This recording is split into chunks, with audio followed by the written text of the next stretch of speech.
Okay, there's Erin's house. I was just walking this trail. The dogs forged a trail all the way from her house, and I followed it and did a time lapse all the way to our sheep pen, or our sheep field over there. So I showed that this morning. But along the way on this same trail, I found our sheep wool.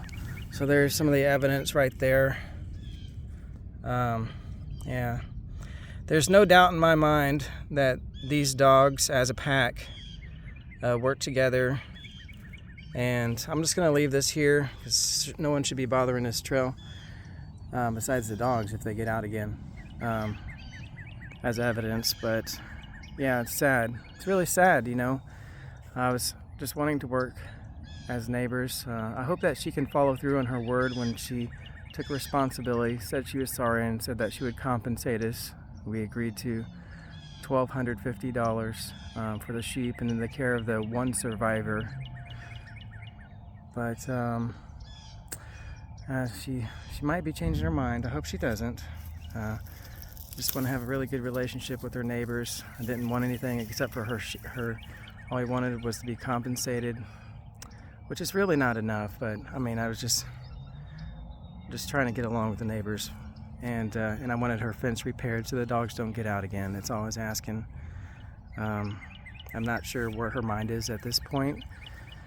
She didn't make her first payment like she said she would, and then she said she wanted to see more evidence. So that's what I'm doing. I'm collecting more evidence. If this is what she wants, there is plenty here. I think it's more than sufficient. There's no doubt in my mind. And anyone who views the evidence, hopefully that would be the same conclusion after seeing the time lapse especially. There is a sheep bone. I'm assuming it's a sheep bone. It's on down the trail there.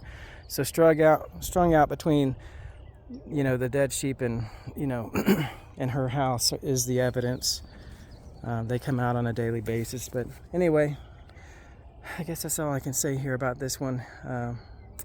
What's the date here? I'm just looking at this. It's 8 in the morning here at April 25th.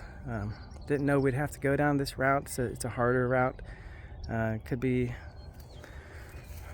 more heartbreaking for her in the end, but yeah, I guess we'd have to take different measures to protect our sheep if she's not willing to take responsibility, but hopefully she does. So I just want to give people the benefit of the doubt. She had a really good first response. She seemed to be genuinely sorrowful for the damage her dogs caused right away. And I didn't bring anything up. I wasn't accusing. I just said this is what happened. This is what the evidence is. This is what we've seen with our own eyes. And she said, well, she is sorry. How can she compensate us? I let her know. And I thought that was it. I thought that went really well. But she's having second thoughts now. So I guess we'll be going a different route.